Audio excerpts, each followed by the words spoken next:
What's going on? Welcome back to another normal baseball podcast. The first month of the season is finally over. Let's get into it.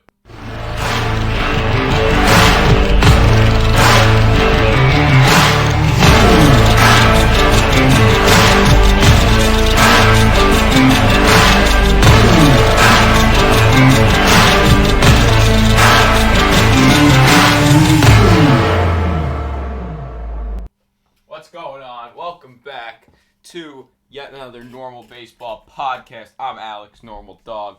That's Lewis. All right, we got some baseball to talk about. It is Baseball. Sunday, May 1st. The first month of the season is finally over. We're probably gonna have a video of the team of the month for April, but that will be a different video. So yeah. Let's get right into this. Give it up for April. Yeah. Let's give it up for April. Round of applause. April could not have been better. Could not have been better. Pretty fun. If we just take a quick look at the standings, the Yankees are the best team in baseball by record. I believe the Mets are second. No, I believe the Brewers are second. Then the Dodgers, I believe. Really? Oh wait, no. Wait, hold on. It's the Yankees with a .714 winning percentage. They're 15-6. Then the Brewers and Mets are tied at 15-7. Then it is the Giants. The Giants. And then from there, that was top four. That's top four. So. I'll take it. Round of applause for those teams. Round of applause. All right, so let's get into the Homer draft as we're gonna start the episodes. Homer draft last week. I took C.J. Cron and Shohei Ohtani, and Lewis took Freddie Freeman and Rafael Devers.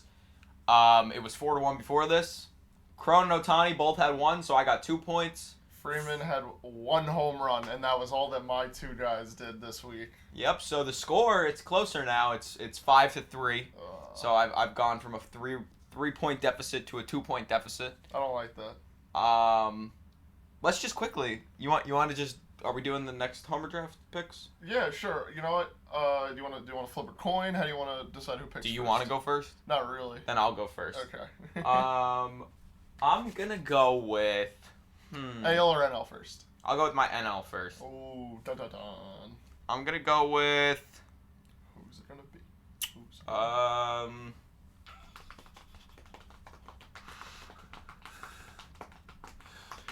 Who's he gonna pick? Jose Ramirez. Oh wait, no, I'm going AL. Jose Ramirez. Okay, J-Ram is your first pick.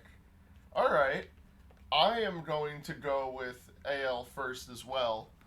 I mean, if all trends go according to plan, then I think I have the best pick. I'm gonna take Anthony Rizzo.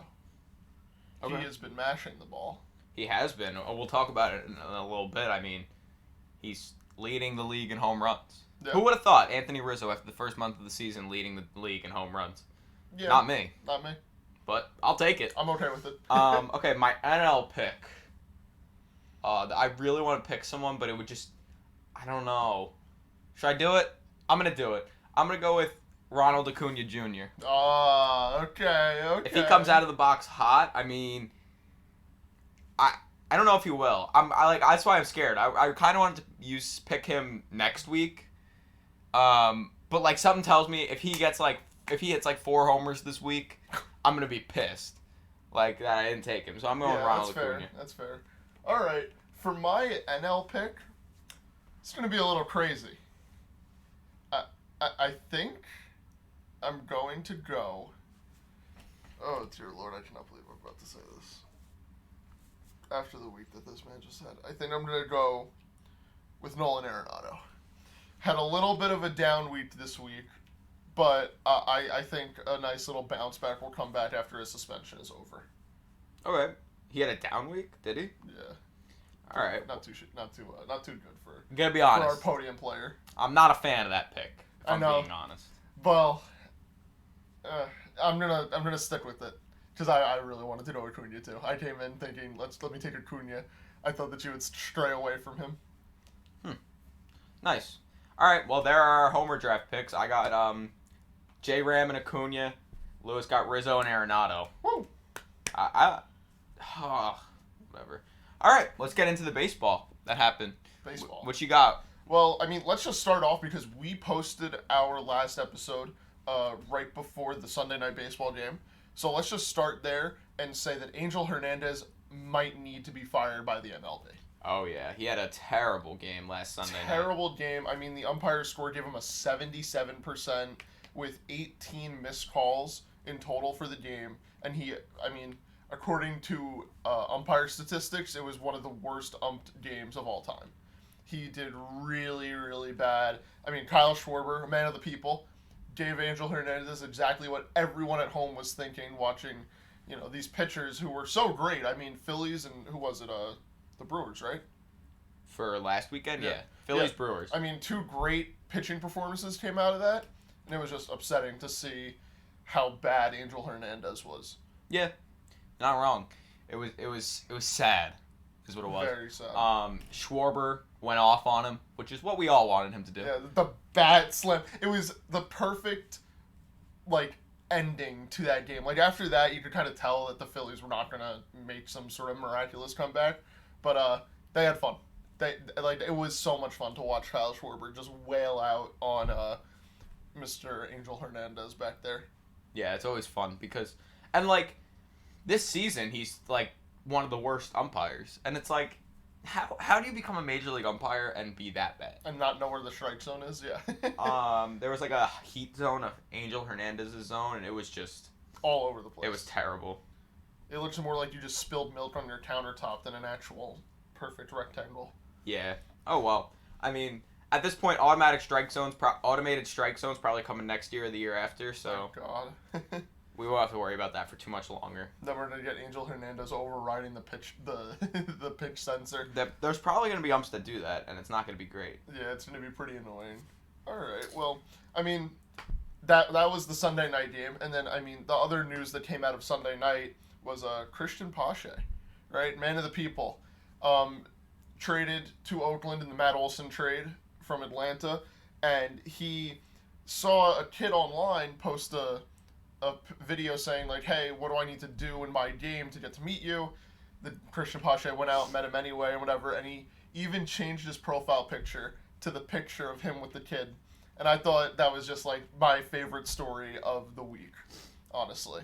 Yeah, it's pretty cool. I like wholesome stories like that. He's so involved with everybody who's just a fan of him, and I like that way of baseball from him as a good player too. He'll come up and be very, very good. Round of applause. He'll come up. He is up. But he'll come up as everything else. The A's are 10-11. The A's haven't been, I guess, as bad as they thought. But they still get no attendance because no one cares. Yeah, because Oakland. Their best player, obviously. Their best player has been Noisy, who's batting .328, 863 on OPS. But everyone else is just bad. However, they're only one game under 500, surprisingly. Which no one expected, and they're not even last in their division, I believe? No, the Rangers are having a bad time, and I actually knew this. I didn't think last in the division, but yeah, I knew they didn't. They don't have pitching. They don't have pitching. They don't have the pitching to win ball games. It's just I don't know. It's just they don't have it. And first in that division is the Angels, who through the first month of the season they're 2.5 They're 2.5 games in first place, and they're 14-8. Let's give a round of applause to the Angels. I love it. I love this team. Love it so much. I love the Angels so much. And Trout is putting up Mike Trout numbers. Mike Trout through 30 games this season. Through 18 games this season, batting .323 with a 1.141 OPS. However, there's another player I wanted to talk about. Being Taylor Ward. Woo! Who has played in 14 games this season. While yes, that's not as many. He's batting .392 with a .500 on-base percentage and a 1.284 OPS. He's got 13 RBIs, 5 homers, 11 walks. He's doing really good, and he's batting leadoff for them now. Shohei was pushed out of the leadoff spot by this guy because Shohei is not putting up Shohei numbers. Which is upsetting, but I think he'll come back around to it. I mean, I saw on Twitter that someone said that Taylor Ward is the next coming of Mike Trout. I think he's actually the first coming of Taylor Ward. I don't think he's either. It's exciting. I want to see more from him, just consistently, because, I mean, he's been in the league for 5 years. He's never really played that many games. Although last year, played 65 games, had a .332 home base percentage. Yeah, I just want to see more, and I want to see him like consistently do it, because 14 games, I mean, not a large sample size. So yeah, but I like riding the high train. It's I can tell. It's fun. I think it's exciting. The Angels needed more than just two big names of Shohei and Mike Trout, and their team's putting it together. I think Anthony Rendon has been playing almost every day too, but like, it's nice to see that he's just back in the lineup and stuff and contributing as best as he can. Rendon's played 19 games. They've played 21 games. So, yeah. Ohtani's played every game, I think, for them. Oh, has he? Wow. What, 14 and 8? What does that equal? That's 22. So he hasn't played a one game. Yeah. But that's exciting. I'm a big fan of it. And then we can just stay in LA for our next little thing. Walker Buehler. Complete game shutout. Without allowing a walk. Fun. It was impressive. He, shutting out a team. But it was the Diamondbacks, wasn't it? Yeah, but still, So, a complete game shutout is a complete game shutout. Oh, well, it's good, yes. It was impressive.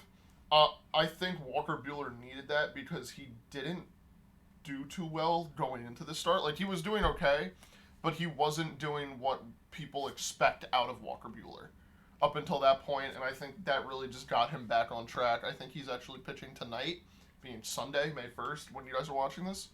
I'm not sure, though. But it was exciting. It was exciting, indeed. The Mets having a good time. Right? They are having a good time. Mets are leading their division, although the Marlins are sneaking up on them. They are. The Marlins have won 7 in a row. Yeah. The Marlins have won 7 straight games. You know, it's just fun. They're a fun team. Baseball's fun. Yeah. Marlins have won 7 in a row, and they're only 2 games out of first place. They can do it. The Mets are riding a high. The Mets. Let's talk about the Mets no-hitter. We don't have to go in chronological order. I mean, no-hitter for the Mets. Combined no-hitter, 156 pitches thrown by 5 different pitchers. Timeout. In the black uniforms, too. In the black uniforms. I don't think it's that... I think it's impressive, yes, no-hitter. I don't think it's that impressive, though. Like, what do you look at that and go, wow, Mets threw a no-hitter, that's insane. So, in most cases, I would just be like, okay, they threw a combined no-hitter. Like, it's still an accomplishment. Like, congratulations, Mets. Congratulations, everybody. But I think it was more of, like, yes, Tyler McGill, we've seen him a few times. Like, we saw him, do what he can. He went 5 no-hit innings in that start on Sunday. I think what was more impressive is Seth Lugo and Edwin Diaz came in and didn't allow a hit, didn't allow a base. Like, it was impressive to me. Well, it's good. It's good for Mets fans and, like, their bullpen not giving up hits. I mean, yes, it's a huge confidence booster to hear, hey, everybody, staying in that clubhouse probably hearing, we just threw a fucking no-hitter. Oh, well, no, I'm not saying it shouldn't count as a no-hitter or anything. I'm just saying it's not as impressive as if one player. Oh, yeah, of course it's not as impressive as if one person did it, but still it's impressive. I'm not saying that it doesn't, like, it could happen on any day, but when you really think about it, it really could happen on any day. If the pitcher goes 5 no-hit innings, at that point, if you're getting one guy in for the bullpen, they can realistically, if they go 4 pitchers after that one pitcher, no hits in 1 inning pitched. Like, that's more than possible. Not that it happens a lot, but that's why I think it's a little less impressive. I think it's a little bit... It's confidence, yes, but they were still going to win that game. This shows more about the Phillies than it does the Mets. We knew going into the season that the Mets on paper look good, and so far it's been translating to the field. They've been playing well. They're at the top of their division. I mean, New York baseball is just fun. But the Phillies built a roster that lives and dies by the home run ball. And they just have a bunch of power hitters from 1 to, 9, basically, it feels like. Like, every player in their lineup feels like they could hit a home run. Like, they're built around just hitting home runs. And we saw that when their bats go cold, they go cold. I genuinely, after the performance... Well, of course, when their bats go... If they're not scoring runs, they're not going to win the game. No, but, us, for Yankee fans. Yes, the bats can go cold. We'll still see a few base knocks at a DJ LeMahieu or IKF. Like the Phillies are living and dying by the long ball. I agree with that. They are a home run team, only home run team. But like that's not to say that they're gonna get no hit every other day. No, of course not. It kind of reminds me of the Yankees, the 2018 Yankees. If they didn't hit a home run, they lived and died. They weren't gonna win. Yeah, so Phillies fans, just know there's a lot more coming. Yeah, we sat through the 2018 season. Just shocking me a little bit because, like their team is just they have a good team on paper and their pitching is even good on paper. They're 500. They're 500 team right now, and it's weird. Yeah, it's upsetting, but I think that eventually the Phillies will put it together, especially in the second half when they don't have to face the Mets as much. I mean, they're going to be playing more out of division rather than in division, which it brings me to the point of the AL East, right, is sort of what the NL East was last year, as of right now. The NL East last year, it was just that every team was just a bloodbath between each other. The AL East? The NL East last year. No, but is like the AL East this year? Yeah. The Yankees are standing atop, but 2 through 4 are just the teams have only been playing each other. It feels like just kind of fighting it out with each other. Like the Yankees got lucky and got a long 15-game stretch of not playing any in-division teams, and it sort of helped them bring up their winning percentage and everything and grab wins to sit atop. The Rays haven't really played anyone in division, I don't think. They played Boston and Toronto. When did they play Toronto? Before Boston. I don't remember them playing Toronto. I believe they did. If not, I know that they played Boston more than once. They've definitely played Boston, yes. But I just feel like the AL East kind of looks like the NL East from last year. And I think it's just the Yankees got lucky and were able to escape it early, which means that in the second half of the season, we'll see the Yankees playing more in-division games. I agree that blah, blah, blah, whatever, but I don't think it's like the NL East last year. The NL East last year didn't really have any power. I get that they had the World Series champions. They weren't doing good at all, and that was not because they were playing in-division opponents. That was because they were dog shit for the first half of the year. The Mets were really good at the beginning of the year. They just fell off a cliff because that's what the Mets do. It's not really, I don't know. I think it's similar, but not really. I think there's... I think that I don't believe Red Sox hype. I don't think they have a good team. Yeah, which disappoints me. On paper, maybe, but their pitching does not help them. Their pitching isn't good. They need Chris Sale. They need Sale back, but they don't have him, so... I'm not drinking it. Same thing with the Rays. Every year I say this, though. But I'm not convinced about the Rays yet. They're 12-9, yes, but I'm not convinced, so... Yeah, which, I just feel like it's...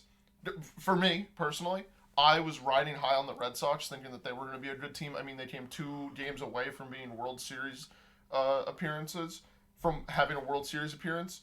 They played really well last year, and they didn't make too many moves. All they did was lose Erod.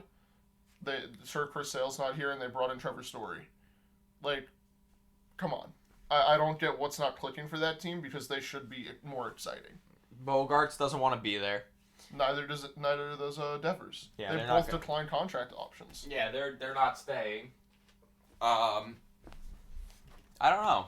JBJ. I think their biggest issue was JBJ. They brought him back just because he was good in 2018. He wasn't good last year. He wasn't good the year before that. There was no reason to bring him back. They got rid of one of the best outfielders in the game, Hunter Renfroe.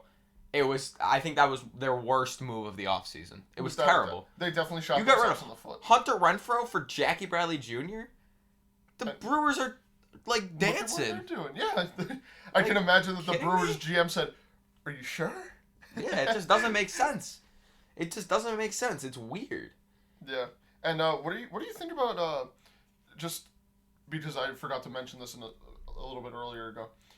What do you think about the Chris Bassett comments made? Because the Mets have been getting plunked a bunch. Well, we should talk about the Arenado thing. Yeah, let's start there then. So the Mets played the Cardinals earlier this week, and Nolan Arenado, let me preface with this. The Mets got hit 3 times in, I believe it was game 2 of that series. One of them was Pete Alonso got hit in the head with a pitch. Pretty scary. Benches cleared, but it wasn't anything like serious. Benches just cleared because, well, one of their players got hit in the head and Buck Showalter wasn't happy about it, which is reasonable. But why would the Cardinals have any reason to throw out the Mets? They don't. And Chris Bassett, after the game, Mets starter, he started that game, said that you don't have as much control over the baseballs because they're inconsistent, and MLB doesn't really know how they're making their own baseballs. Yeah.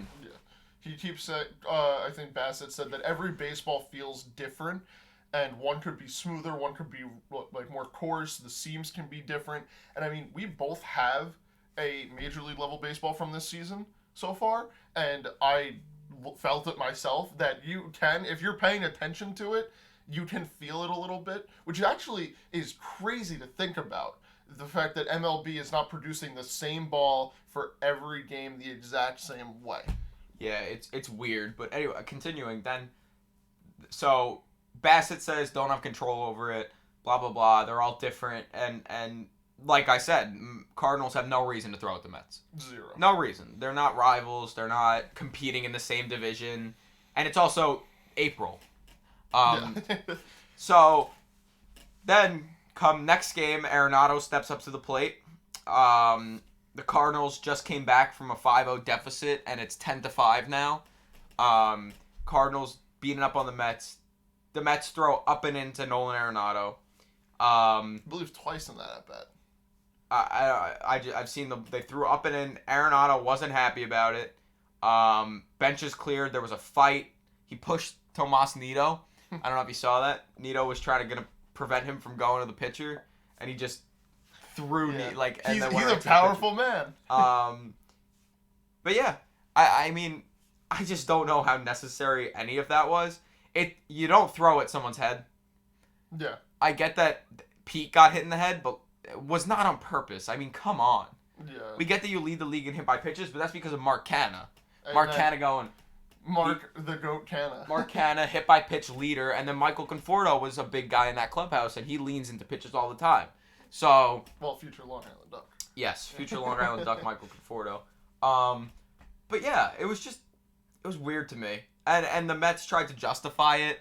Can't justify it. You're throwing at a guy's head for no reason. Yeah. On purpose. And on purpose. I believe that the Mets and Cardinals are two very professional organizations.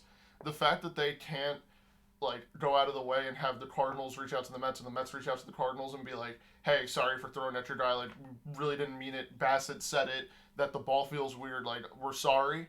We're going to try to keep the pitches low. The fact that it got down, it came to such a boiling point between both teams that you had to throw at somebody is a little bit upsetting. I'm kind of pissed that the Mets were the ones to take that route, because with Buck behind, Buck as the coach for them, the manager for them, I wonder if he made that call. Was it the guy who came out of the bullpen who actually threw it in Arenado that was we're going to get this guy back? I'm concerned about it. Concerned? I'm concerned that I don't think it'll happen again. I think this is all past, and I think we should be fine, barring any maybe against the Phillies might happen, but I don't think anything random like this is gonna happen. Arenado also, he got suspended for 2 games, appealed it, got one game, and that game was his bobblehead day, so he didn't play on his bobblehead day. Well, he was there. But he didn't play on his bobblehead day, so that's that defeats the point of a bobblehead day. Yeah, which was funny. It was funny that, of course, out of any game to suspend him for, you pick the one day where the Cardinals are doing something promotional, centered around their corner third baseman, blown away. I don't know if this is the right time to say it, but Correa in Minnesota, right? That is a very far off what we were just talking about. I know, because I read this because I wrote it down and I wanted to bring it out here because I read it. So, in Minnesota, Correa has been the spotlight, right? Everyone's been paying attention to him. Everybody wants to know how he's feeling day in and day out because of those contract opt-outs after each year. I watched an interview where he said, "Oh, I'm so happy here. My wife loves it here. My family loves it here. This is the perfect place for me to be," or whatever. But then the on-field product, like, yes, the Twins are doing okay, but they're not doing as well as everyone would have expected them to, which bars the question, do you think Correa is just really well media trained, or do you think he genuinely wants to stay after this season? I think he's very well media trained. Although, if he's doing it just for the money and doesn't like actually want to win, why wouldn't he stay? Yeah. So. Well, he could very easily get that same contract without opt-outs if he wanted. Not unless he doesn't do good. Not unless he doesn't do good. I think it all depends on how he does, rather than how the team does. If the team does good, he might stay too. Yeah. But if he puts up monster numbers, he's gone. Why would he stay? What are his average numbers? Can you pull that up for me? Can you pull that up? I don't know if I can. I was more relying on you. I was crutching. Correa. All right, I got it. Just this. Give me career numbers. Career? Why career? Just like the career averages. 276, 355, 832 OPS. I mean, if he can... He's batting 243, which is a big step up from where he was last weekend. His last 3 games, I think he's like 8 for 14, so he's picking it up. You just gotta let these guys get hot, and that's why I think like April is the weirdest month, because anyone could really be good at the beginning of the season, and anyone could really be bad at the beginning of the season. You have to like kind of give everyone some time to get into their shoes and get the swing of things again, you know? Yeah, I completely agree with you. Oh, but do you think... So, will the Twins, right, with their team that they have now, I think their issues right now lay in their bullpen, sort of, more than anything. Like, I believe that there are other places to be addressed, but the bullpen should be their number one concern. Mm-hmm. Do you think they make a move at the deadline? And if so, who do they make the move for? The Twins? Yes. I can't talk about the deadline right now. It's April. Well, from pitching, now until the pitching. deadline. There you go. They don't need anything different in their lineup. If they're going to make any difference, it's going to be pitching. That's it.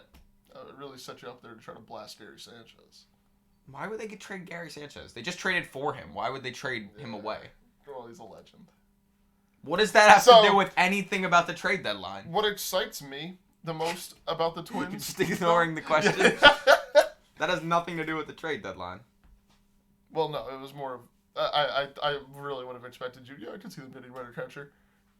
Why would they get a catcher? What do you mean? Just go on. Anyway. Do we think the Twins will win the division?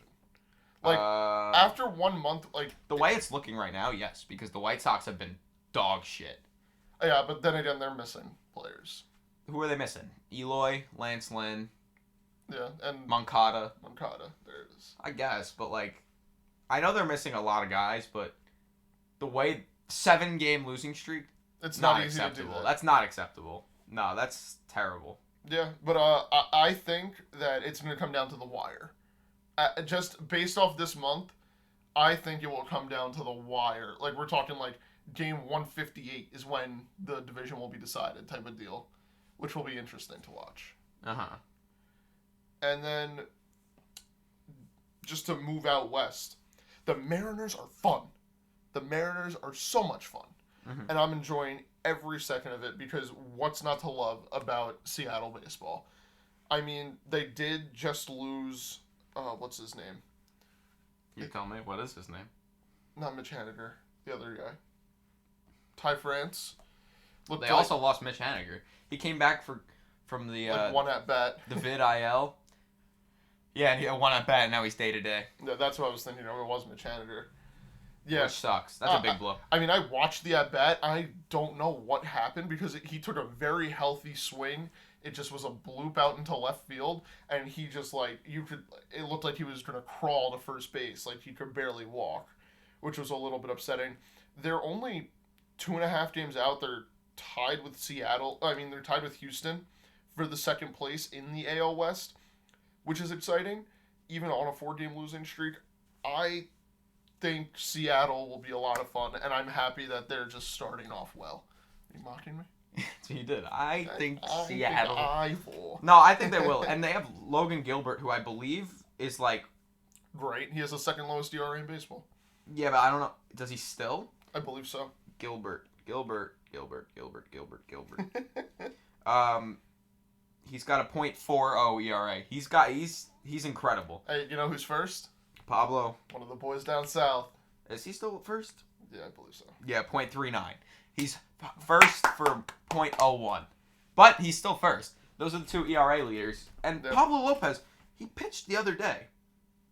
No runs. It was Pablo Lopez has been incredible, which might be a little shout to the podium later, but we'll see. Yeah. What about the Pirates walk-off last night? Pirates walk-off last night? That sad was... for the Padres.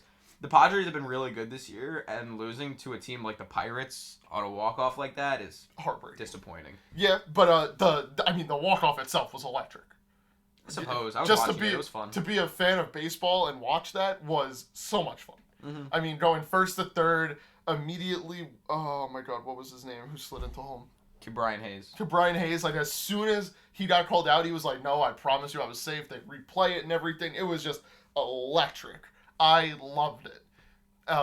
Very big win for the Pirates. Obviously, they don't have anything going for them, but just to get a win over the Padres is pretty cool. I think it's worse for the Padres because, like, they've been playing well. I don't want this to, like, shake them, Derail them, yeah. There's one guy on the Padres who's having a lot of fun, who might be somewhere on that podium soon. Quite possibly. But I don't want this to shake up the Padres, you know?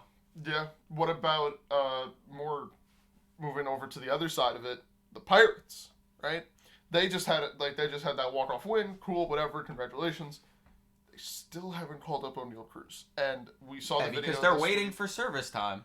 I know it's depressing that they're gonna manipulate it like that because this guy. I mean, if we watched him at the home.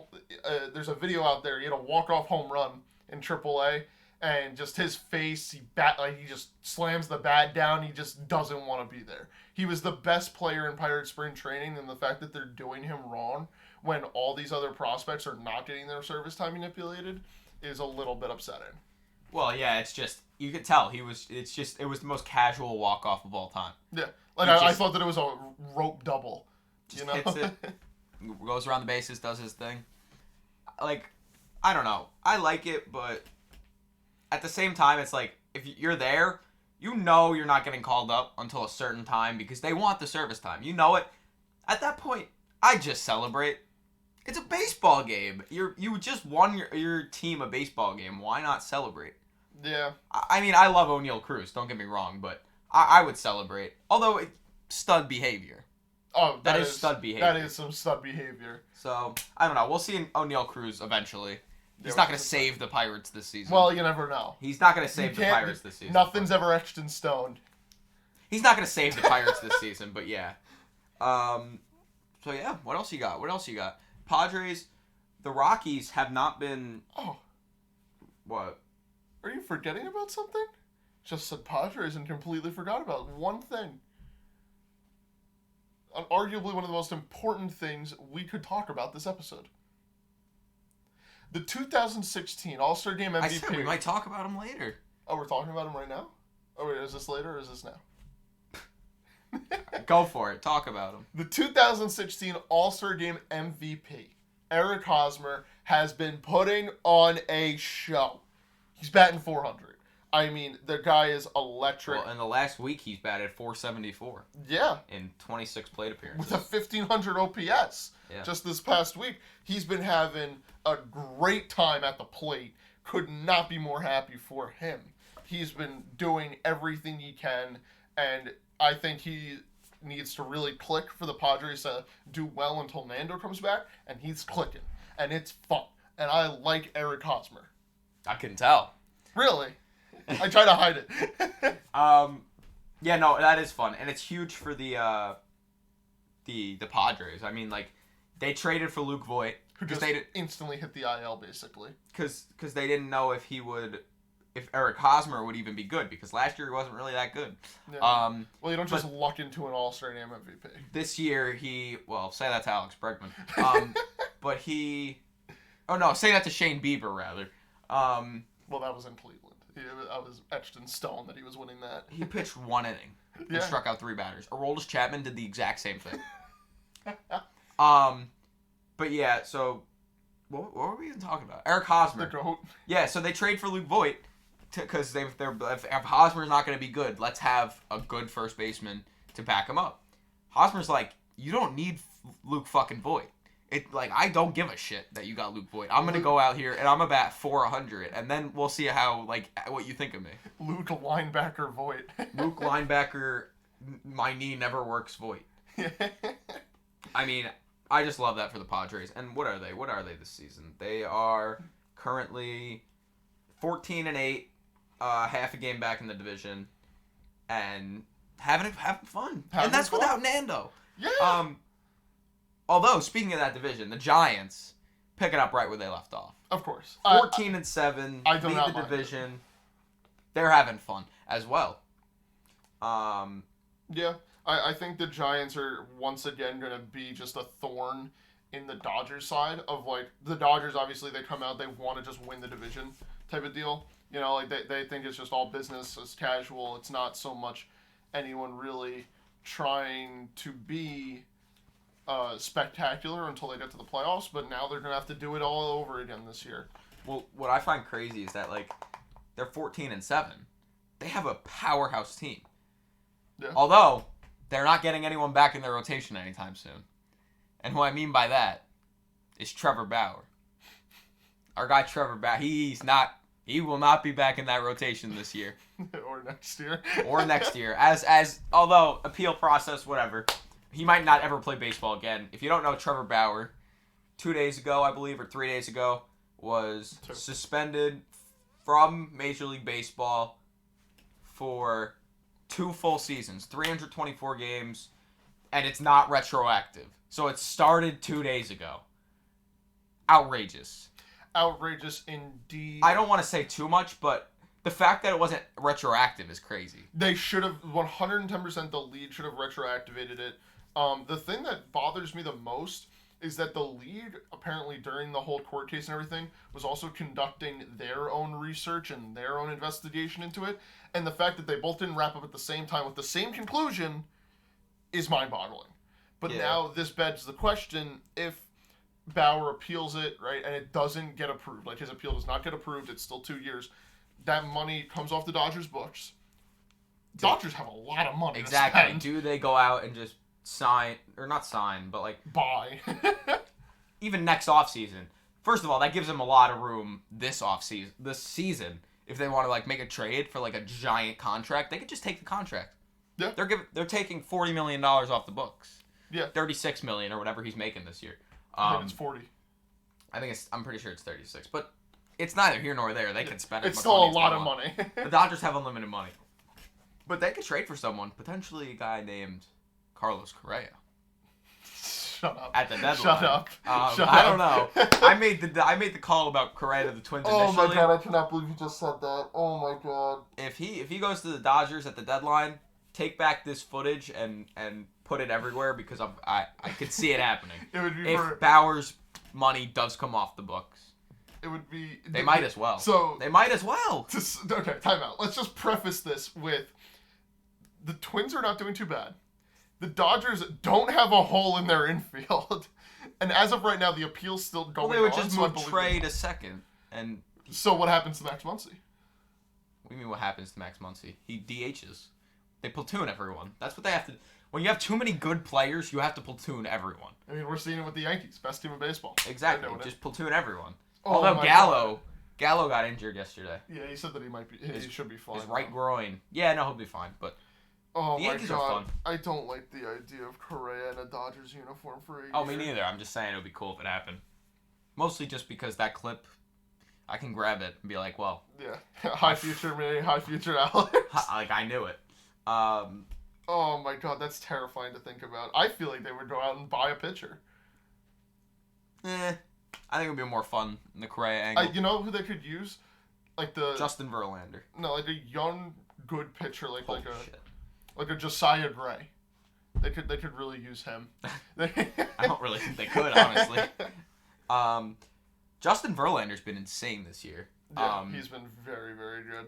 I'll pull up his numbers, but he's been extremely good. I have him on one of my fantasy teams. Must be nice. It is nice.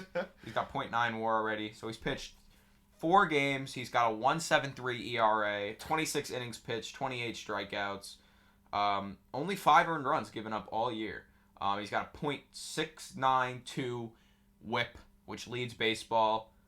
The amount of times Justin Verlander has led baseball in WHIP is kind of scary. A lot of bold on his baseball reference. He's got a lot of bold. That's crazy. Honestly, I love it. I love seeing a guy come back from Tommy John and just being like picking up right where he left off. Yeah, if not, he's even better because if he can keep that up, that's insane.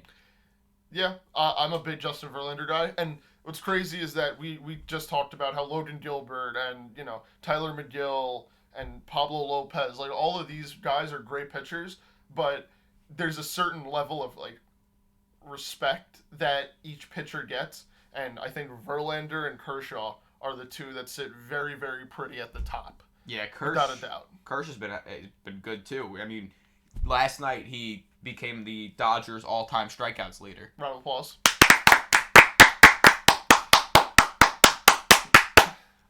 He has, how many strikeouts does he have? How many was that? 2,600 and 2,700 he has right now, currently. 2,767 was the number to get to be the number 1 Dodgers all-time strikeout leader. No. Because he only has 2,700 presently, so. Oh, there was 2,667 maybe? Or 2,665, something like that. Whatever. Congratulations. It's not easy to do that. The turkey math wasn't adding up. No, that was actually my Romanian math. Whoa. You were insulting the Romanians? Jesus. I was insulting an animal. You're insulting an entire group of people. I thought that you meant the country. No. Turkey is pronounced like the animal. Turkey is the country. I meant turkey like gobble gobble. I'm a fucking turkey. That's the turkey. Alright, but you pronounced it like the country. Clayton Kershaw, 2,700 strikeouts currently in his career. He's going to get 3,000, I think. 300 strikeouts. I hope so. He's still got the rest of by the end of the season, let's say he has 2,850. So that's another 150 strikeouts. 180 strikeouts in a season. Definitely doable for him. For Kershaw, he could do it. He's done that in a full season a lot. He's had 300 strikeouts in a season, too. He'll get it next year, I think. Either this year or next year. I'd be shocked if he got it this year. That would be fun if he got it this year. But will he? I think after signing with the Dodgers, there's no doubt in my mind that after this season, if he's gonna stay, he's just gonna sign a 1 year with the Dodgers again. Yeah, I think he'll do a 1+1, like with like a mutual thing, just in case anything does go bad. The Dodgers are probably gonna try to work that in. But I feel like Kershaw, would want to be a Dodger for as long as possible. He's the same age as Jacob deGrom. We mentioned that plenty of times. Well, technically he's a year older now, but it's by less than a year, 3 months, I think. Yeah. So, we just need to preface. deGrom hasn't even pitched this year. That's so sad. He's not going to pitch till after the All-Star break. That's so sad. Yeah. That's so sad to me. It's actually worrisome more for the rest of the league because what the hell is that rotation going to look like when a healthy deGrom is fully back? It's good for the rest of the league. That's a scary rotation. Yeah. Scherzer, deGrom, McGill. McGill is literally a insanely good pitcher. Bassett too. He's been doing Bassett's been good. There's a lot of good baseball in New York, as we were saying, and the Yankees even. Cole, his last 3 starts has been fun. He's pitched, I believe, 9 innings, no runs, 5 hits only, 3 walks or something like that. He's been good. Nestor Cortez is always a Cy Young contender, and he will be till the end of time. He's one of the best players ever to play the sport. Under this body, there's an athlete. Amen. Well said. Well said. Well said. Nestor, my main goal is to get Nestor Cortez Jr. on this podcast. That's fair. That's my main goal in life. That's fair. I think that's completely reasonable. Yeah. What else could you want out of life? Nothing. The Yankees have been good. The Mets are going to look... the Mets look great right now. Even when they get deGrom back, it'll be interesting, especially because deGrom already said that he's opting out of his contract. Because he's worth a lot more money. Yeah, he's definitely worth a lot more money. It begs the question of, how much money will Steve Cohen throw at him? however much it takes. I can tell you that. Yeah, I feel like it's going to be one of those situations where... Do you think he tries to one-up Scherzer? Because it's a big thing. It depends on how he does this season. If he comes back and actually, like... Dollars away. If he comes back and actually, like, pitches well, then I don't see why not. If he pitches, like, one game this season, or, like, 3 games this season, he's not getting more than Scherzer because that's too much of a gamble. That's like giving Kershaw Scherzer money, which wouldn't make sense. Yeah. It wouldn't make sense. And I get what he's done, but if DeGrom keeps getting injured, it's getting ridiculous. Then it's almost not worth it. It's getting ridiculous. If you're going to pay a guy $30+ million to sit on your bench for half a season and not go out and contribute, like, I don't think he would be worth it. Like, don't get me wrong, he's one of the greatest pitchers in the league, even though he's sitting on the bench right now and he's not ready to pitch. When he's back, he's a top 3 pitcher in baseball. Yeah, for sure. Top 3 pitcher. I'd argue top 1. Yeah, I could say top 1. He's the best pitcher in baseball when he's healthy. When healthy, yeah, I could see him being top 1. But I went safe with top 3, just because there are a lot of good pitchers that we've seen right now. Mm-hmm. So okay, this is something we need to talk about. The famous Yankees letter from 2017 that Commissioner Manfred wrote to the Yankees.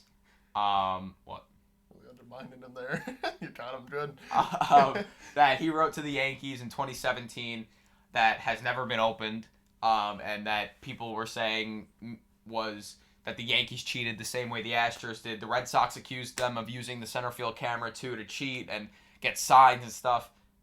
The letter was nothing. The letter said that they used the replay room to pick up pitch sequences that if a runner got on second, the runner would then try to take the sign from the catcher, which is fair. That's how baseball's been played for the last 200 years. I get that it is cheating because you can't really you're not supposed to use the replay room during games.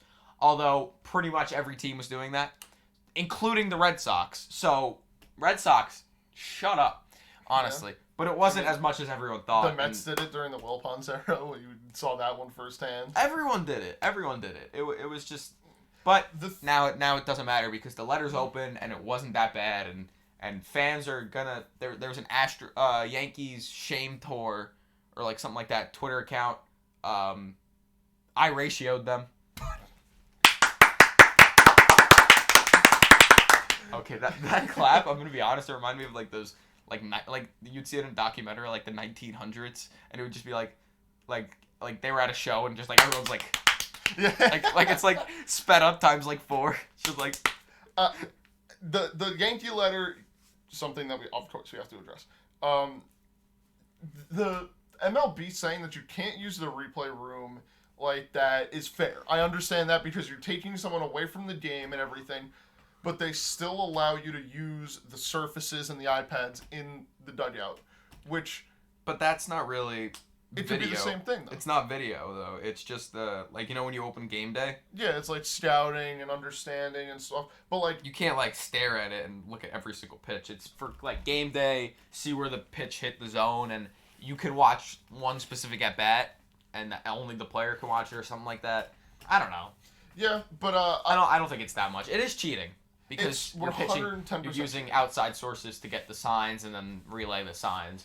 But the difference between what the Astros did and what every other team in baseball did is that the Astros relayed the signs directly to the batter when no one was on base. In real time. In real time, which is what does it. It's what makes it cheating and wrong. And I mean, you can go back, like, not to dwell on the Astros stuff because everyone's heard their fair share of it, but you can watch some of those games, like, on YouTube where the Astros had the system perfectly in place.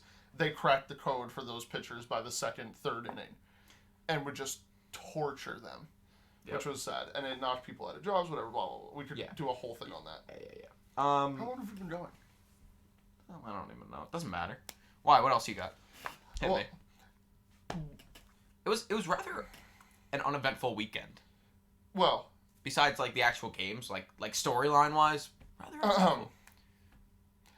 Happy 30th birthday, Aaron Judge. That happened a while ago. I know, it did happen this week though. Oh, we forgot to talk about Rizzo. 3 homers. 3-homer game. on Aaron Judge's birthday. On Aaron Judge. Aaron Judge also did homer on his birthday. Love to see that. Yeah, of course. Gallo hit his first home run on his birthday. On Aaron Judge's birthday. Yeah, Aaron Judge's birthday just works out for everyone. It should be his birthday every day. It has been all season.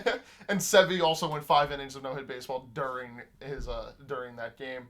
Just all in all, a great week for just about every team. I'm sorry, Orioles. I'm sorry, Diamondbacks. I'm sorry.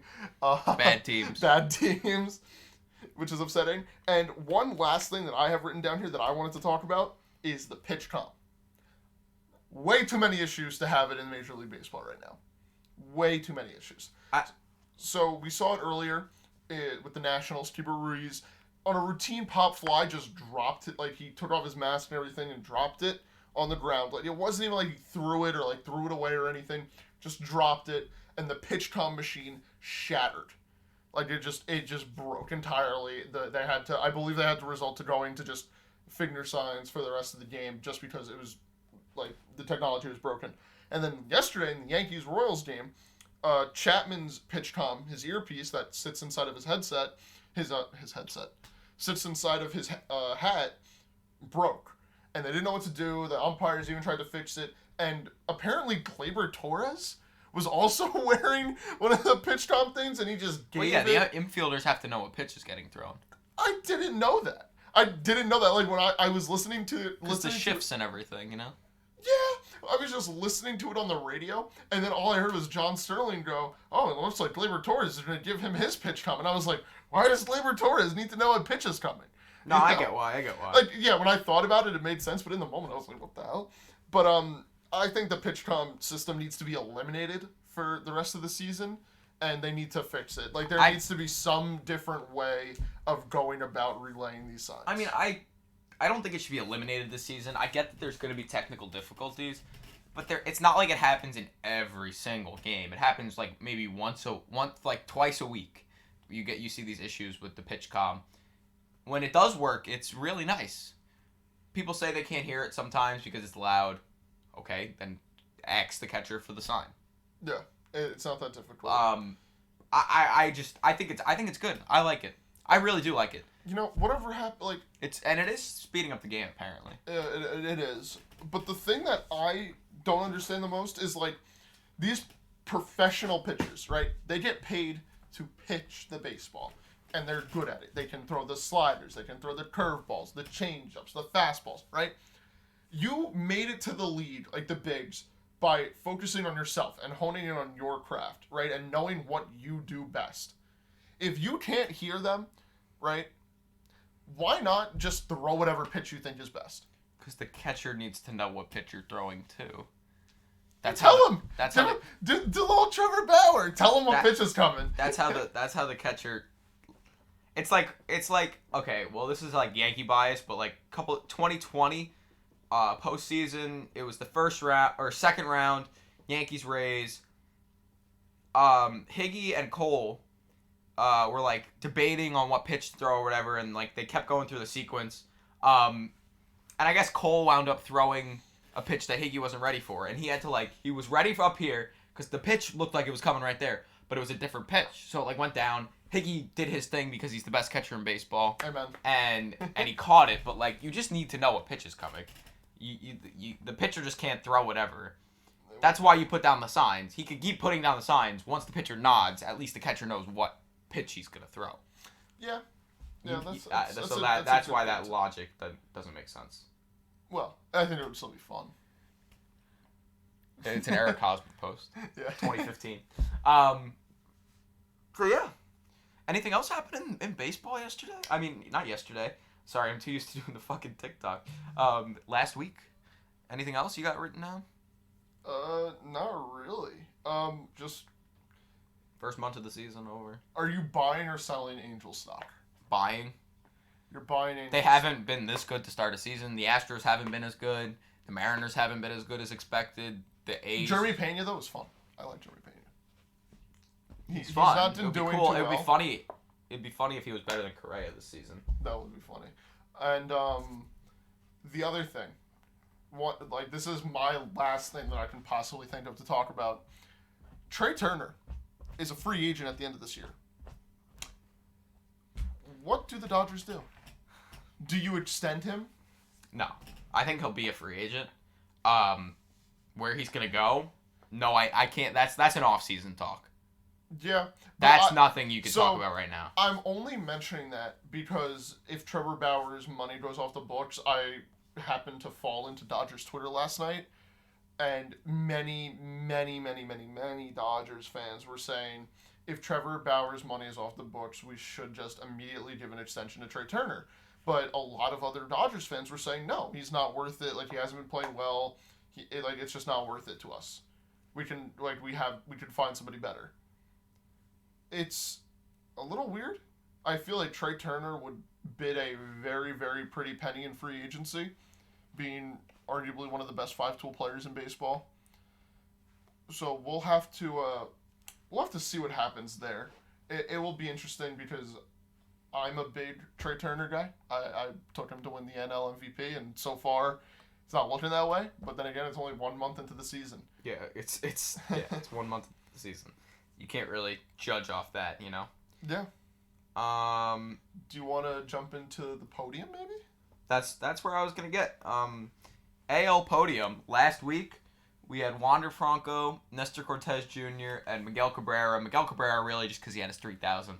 So he's coming off the board. How'd Wander Franco do last week? Not too well. Not too well. Yeah, but do you have any numbers? I could probably find them if you give me more. I think you definitely could. I think you definitely could find them, yes. I just know that he didn't do too well. I watched plenty of Wander Franco this season. This last week, he did not do well, which was upsetting.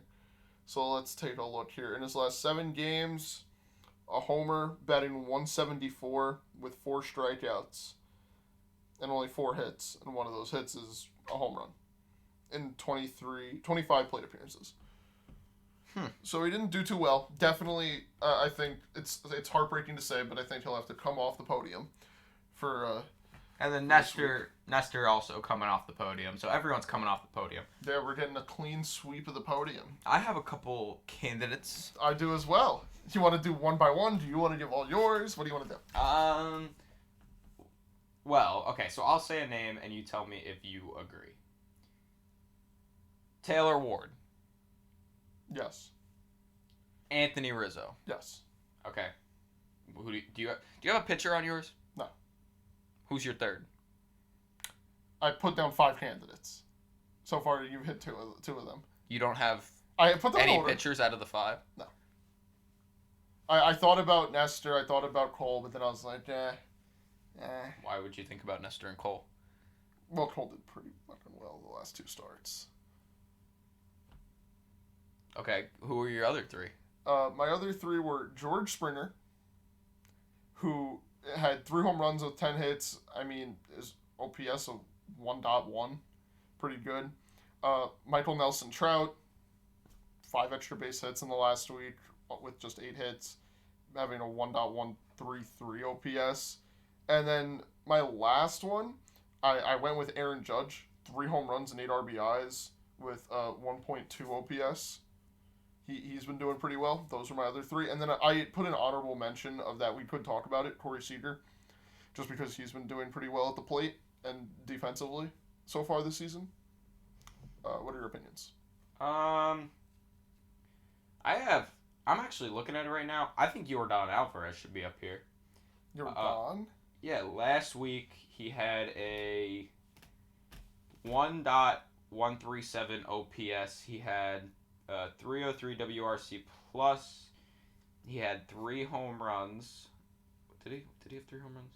Yeah, he had 3 home runs, 6 RBIs, batted .440, 11 hits, a double.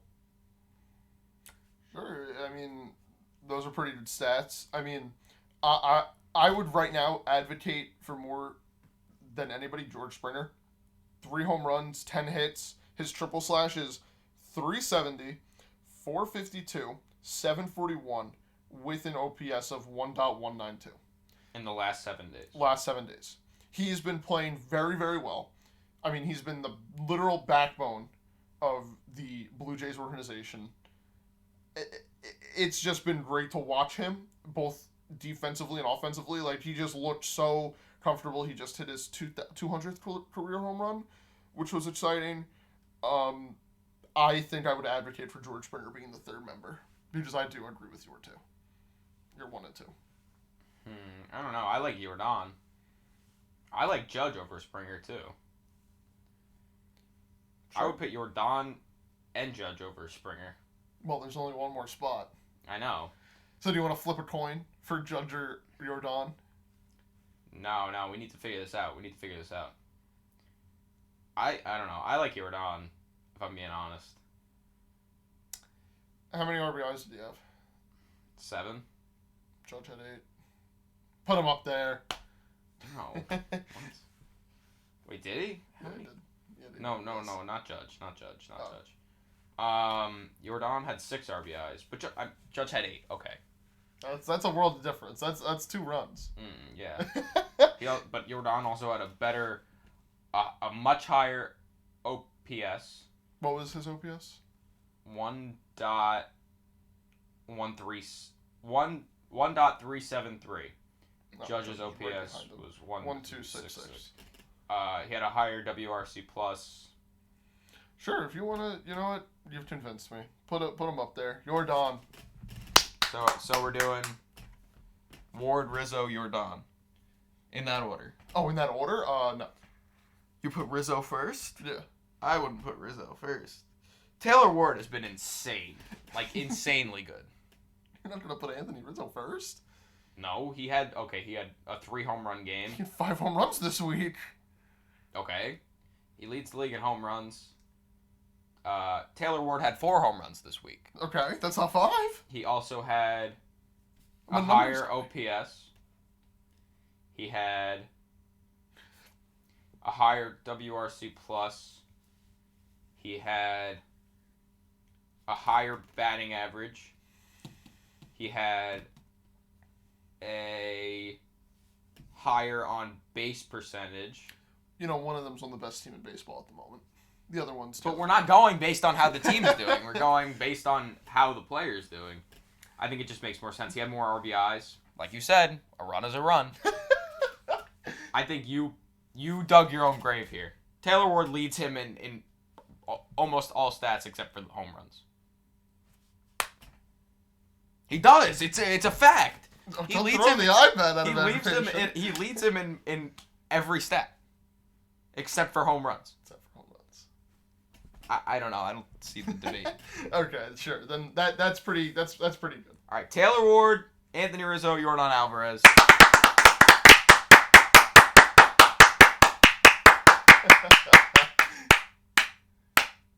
Okay. Now we got the NL. All right. NL podium last week. Manny Machado, Pablo Lopez, Nolan Arenado. Like we said, Nolan had a bit of a down week. Pablo Lopez did his thing.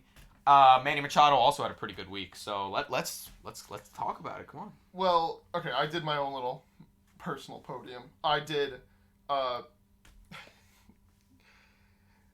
Lopez, Eric Hosmer, Clayton Kershaw. In that order? Yeah. What was Kershaw's numbers this week?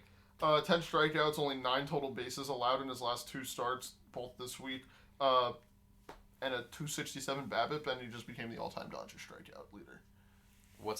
How many runs did he give up in those 2 starts? I believe only 1. 1 or 2. He only gave up 1 run yesterday? I think so, before he got pulled. How many innings did he pitch yesterday? 5, 4, 5. Really? Clayton Kershaw. Box score. Give up 1 earned run, 7 strikeouts, 6 innings pitched.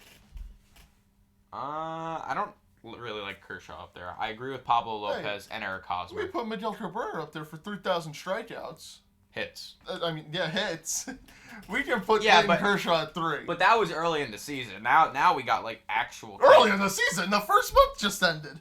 I like Manny Machado staying up there, if I'm being honest. At 1? No, not at 1. No. Move Manny Machado down to 3, I'd say. Hosmer 1. Lopez 2. Machado 3. We don't want to put No. Clayton Kershaw up there. No. He's done so well in his last 2 starts. Okay, there's a lot of pitchers that have done so well in their last 2 starts. Yeah, my other option would be Tyler Miguel. Why? I mean, I believe it's 12 strikeouts in his last 2 starts, both this week. 148 BABIP, and he pitched 5 no-hit innings. 148 BABIP. What's the actual batting average against? BABIP isn't a good thing for pitchers. Oh, it was like 200. Like 200 or just sub 200. I just started a no-hitter. Started a no-hitter. He pitched 5 shutout innings. From there, nothing was in his control. That's actually exactly what I put down in my show notes here. Started a no-hitter. Started the Mets no. I want to see Pablo Lopez. He pitched this week. What's his BABIP? He pitched April 27th. When was last Sunday? What was the date of last Sunday? Did he pitch 24th. No, he didn't pitch last Sunday. So he pitched 1 game, 6 innings pitched, no earned runs, 6 strikeouts. Still has the lowest ERA in baseball. I like Pablo Lopez staying up there just because of how hot he's been. I'll agree with you. And I want Manny Machado up there. He's doing good. But we're going to have 2 Padres up there? Or is this we're a Padres podcast? Of course. We have 2 Padres. They're both doing the best in the NL. I mean, we could just honor Trevor Bauer because we're not putting Trevor Bauer on our podium. Are you fucking nuts, dude? What the hell? I like Manny over Kershaw. You wanna? Oh yeah, we're so doing that. So we're definitely doing Hosmer. Hosmer 1, Pablo Lopez 2, and then we're going to rock paper scissors for the 3rd spot. If I win 2 out of 3, then Clayton Kershaw goes up there at number 3. If you win, if Alex wins 2 out of 3, then Manny Machado's going up there. All right, ready? Okay, let's do it. Rock, paper, scissors, set, shoot. Rock, paper, scissors, set, shoot. Rock, paper, scissors, set, shoot. Yeah, baby! Rock, paper, scissors, set, shoot. Rock, paper, scissors, set, shoot. Rock, paper, scissors, set, shoot. Yes. Rock, paper, scissors, set, shoot. Yeah! I take the victory! Clayton Kershaw's number 3! I think that's such a terrible take. Just because he If we can led put Miggy up there for getting his 3,000th hit, we can put Kershaw up there for getting some historical mark. That's different. Miggy was also doing really, really good. Not to say that Kershaw he went 0 for 4 in his last game against the Yankees before getting his 3,000th hit. Yeah, but he had 3 hits the day before that. Yeah. I don't know. Whatever. All right. Now, you've ruined my time on this podcast. I think that's it. Right? That's all we got. Don't hate the player, hate the game. Whatever. I'm your favorite player's favorite player. Don't take my joke. No, but I am. I don't know what else. So, round it out. What is the NL podium? It is Eric Hosmer at 1, Pablo Lopez at 2, and Clayton Kershaw at 3. Yeah. Round of applause for all of our podium members. So Pablo Lopez is the only person who stayed on the podium from last week. And Manny. Manny was not on the podium. Yeah. That you actually were the reason he wasn't on the podium. See, your heart knows he should be there. Oh no! It should be Kershaw. Yeah. All right. I think that's been it for this episode of Normal Baseball, a Normal Baseball podcast. Got some cool things potentially coming out soon on YouTube and stuff. So keep your eye out for that. Keep them peeled like an orange. And yeah, we'll see you next time.